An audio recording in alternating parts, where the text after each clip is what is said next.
वो कौन है, मेरी बेटी मान गई थी, बयान देने लगी थी और ये लोग लेके भाग गए। अब फिर उसका ब्रेन वॉश करेंगे, इसको धमकाएंगे। वो बेटा कुछ कहना चाह रही हैं? मैंने बच्ची से प्यार से उससे बात की, बच्ची मानी, उसने कहा ठीक है मैं अब घर चलती हूँ, जज साहब के सामने जाके बोलती हूँ। उतनी देर में पुलिस आई, उन्होंने बच्ची का हाथ पकड़ा, खींच के ले गए। और हमारे साथ हम जज साहब के पास गए, हमने जाके रिक्वेस्ट की कि जज साहब बच्ची स्टेटमेंट देना चाह रही है कि वो अपने घर जाना चाह रही है। जज साहब ने स्टेटमेंट नहीं ली, उन्होंने कहा एक बार स्टेटमेंट दे दी है, बार बार स्टेटमेंट नहीं होती। तो नाज़रीन, सिंध हाई कोर्ट ने दुआ जहरा को मुकम्मल तौर पर आज़ाद और अपनी मर्ज़ी से किसी के साथ भी रहने की इजाज़त दे दी है। तहरीरी फैसले में कहा गया है कि शवाहिद की रोशनी में अगवा का मुकदमा तो नहीं बनता। दुआ जहरा को लाहौर हाई कोर्ट में पेश करना सिंध हुकूमत की सवाबदीद है। ट्रायल कोर्ट कानून के मुताबिक कार्रवाई जारी रखे, जबकि अदालत ने दुआ के शौहर ज़हीर अहमद के खिलाफ पेशरफ्त के बाद चालान जमा करवाने की हिदायत की है। अदालती कार्रवाई के आगाज़ पर एडवोकेट जनरल ने बताया कि मेडिकल रिपोर्ट के मुताबिक बच्ची की उम्र तकरीबन 17 साल बनती है। जस्टिस जुनैद गफ्फार ने रिमार्क्स दिए कि सुप्रीम कोर्ट कह चुकी है लड़की बालिग है तो मर्जी से शादी कर सकती है। अदालत में पेशी से पहले ही दुआ के वालिद, वालिदा, बहन और रिश्तेदार उससे मिलने के लिए बेताब थे। अदालत की हिदायत पर दुआ जहरा और वालिदैन की चैम्बर में मुलाकात भी करवाई गई। वालिदैन ने दावा किया कि बेटी उनके साथ जाना चाहती थी, लेकिन अदालत ने इस्तदा सुनी नहीं।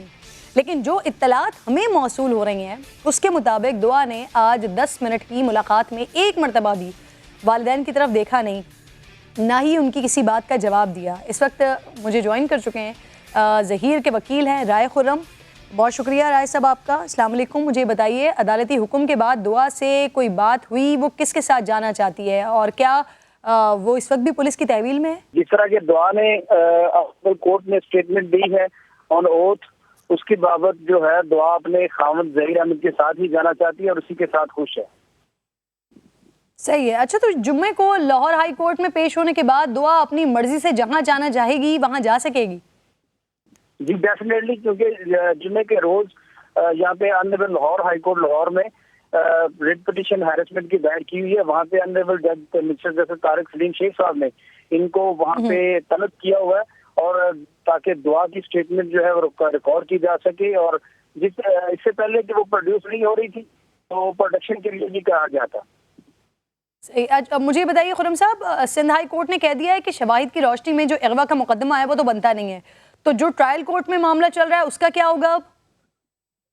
जी डेफिनेटली, ट्रायल कोर्ट में जब दुआ की स्टेटमेंट आ चुकी है ये ऑनरेबल सिंध हाई कोर्ट में, तो उसकी बाबत वो मुकदमा खारिज होगा और उसकी जो पुलिस की डिपार्टमेंट है उसकी जिम्मेदारी है तफ्तीशी साहब की, इन्वेस्टिगेशन ऑफिसर की, कि वो अखराज रिपोर्ट मुतलका ट्रायल कोर्ट में पेश करें और उस FIR को खारिज किया जाए और जितने भी इसमें लोग पकड़े हुए हैं, अरेस्ट किए हुए हैं, सबको वो 169 में रिलीज कर दें।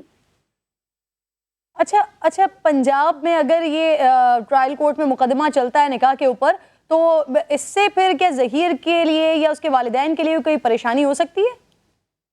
नहीं जी, अब ज़हीर के लिए या उनके वालिदैन के लिए कोई परेशानी नहीं है, क्योंकि सिंध हाई कोर्ट ने वहाँ पे जो मेडिकल करवाया और उसके मुताबिक उसकी एज 16 to 17 है, टुवर्ड 17 ईयर।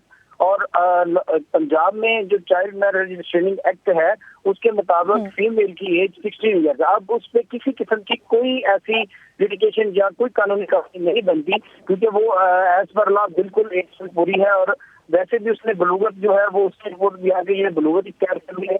और इससे पहले लाहौर हाईकोर्ट लाहौर की मोस्ट जो जजमेंट्स हैं जिनमें यही डिक्लेयर हुआ है बच्ची की जो माइनर बच्ची होती है उसकी एज 14-15 साल भी आई हुई है, वो भी रिपोर्टेड जजमेंट है और उसमें प्यूबर्टी अटेन कर ली गई थी माइनर की। तो लिहाजा उसमें भी वो जो as per statement of अबडक्टी minor होती है उसके मुताबिक उसको उसके खामद स्टेटमेंट हो जिसके साथ जाने पे राजी हो उसके साथ भेज दिया जाता है। तो अभी भी लेकिन वालिदैन जिस तरह से बेताब और बेचैन है अपनी औलाद के लिए, उनके पास कोई ऑप्शन मौजूद है? क्या वो इसे चैलेंज कर सकते हैं? वो क्या कर सकते हैं? अब उनके पास एक अपॉर्चुनिटी मौजूद है जो लाहौर हाईकोर्ट लाहौर में है, तो यहाँ पे आके भी अपना, क्योंकि वो party to the writ petition है, उनका रिस्पॉन्ड नंबर वो ऑनरेबल कोर्ट में आके अपना बयान दें, यहाँ पे मुलाकात के लिए कहें। अगर जज साहब और जज साहब उनको अलाउ करेंगे दुआ की स्टेटमेंट पे, तो वो डेफिनेटली उनको मुलाकात का टाइम दिया जाएगा। डॉक्टर साहब, अब दुआ ने पहले दिन भी अदालत में पेशी के दौरान वालिदैन से कोशिश के बावजूद भी बात नहीं की। आज भी 10 मिनट की मुलाकात में मुसलसल वालिदैन इल्तिजा करते रहे, उसके बावजूद भी उसने उनकी किसी बात का जवाब नहीं दिया। क्या वजह हो सकती है इस रवैये की? किरण, बहुत बहुत शुक्रिया। मेरे ख्याल में वो तमाम माँ बाप जिनके घर में बेटियां हैं, इस वाक़े के बाद उन्होंने बड़ा मोहतात हो जाना है। आपकी बेटी किसके इन्फ्लुएंस में है, किससे बात कर रही है, किससे राब्ते में है, ये हर माँ बाप को अपनी बेटी पे नज़र रखनी होगी। मेरी अपनी ज़ाती राय है, क्योंकि ज़ाहिर है मेरा उन उलूम से ताल्लुक़ है जिसमें जहन को हम ब्रेन वॉशिंग कह लें, ब्रेन में कोई चीज़ डाल दी जाए, उससे ताल्लुक़ है। इसलिए मैं इसकी जब बॉडी लैंग्वेज देखता हूँ या जो भी मैं वीडियोज़ देखता हूँ, इस बच्ची के जहन में कुछ ऐसी बातें डाल दी गई है कि इस बच्ची ने अपने माँ बाप को छोड़कर यहाँ से वहाँ तक गई है। अगर आप उस लड़के को देखें, उस लड़के में ना बात करने की सलाहियत है, ना उसमें कोई पर्सनैलिटी है, ना उसमें कोई हुनर है, कुछ भी ऐसा नहीं है जो लड़की को मुतासिर कर सके। अब ये चंद माह गुजर जाने दे, आपको कुछ इसके बारे में बातें पता चलेगी कि असल माजरा क्या है। इतना ज़रूर है कि लड़की अपना जहनी इख्तियार जो होता है, शऊरी इख्तियार, वो उसके पास नहीं है। वो अपने माँ बाप से नफरत करने लगी है, अपने माँ बाप को नापसंद कर रही है, और उसे इस तरह फंसाया गया कि उस बच्ची के पास अब कोई रास्ता नहीं है जब तक इसका इलाज ना हो। अच्छा, एक और बड़ी अजीब व गरीब चीज़ है, मैं आपके प्रोग्राम के तवस्सुल से कहना चाहूँगा।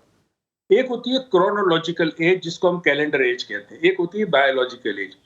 पाकिस्तान में ये मुमकिन नहीं है कि आप एग्जैक्ट बायोलॉजिकल एज डिटरमिन कर सके, हमारे पास वो हालात नहीं है जो मगरिब में है। तो अब ये कहना कि बच्ची की उम्र 15 से 16 साल हो सकती है, ये मुमकिन नहीं है एग्जैक्ट बताना। तो मेरे ख्याल में ये भी एक ऐसी चीज़ है जो एक नुक्ता है जिस पे शायद हमने कभी गौर नहीं किया, मगर बहरहाल हमारी अदालत ने, मोअज़्ज़िज़ अदालत ने जो फैसला किया वो मंजूर है, मगर इसमें डेफिनेटली कोई ऐसा लूप होल है जो आने वाले वक्त में पता चलेगा।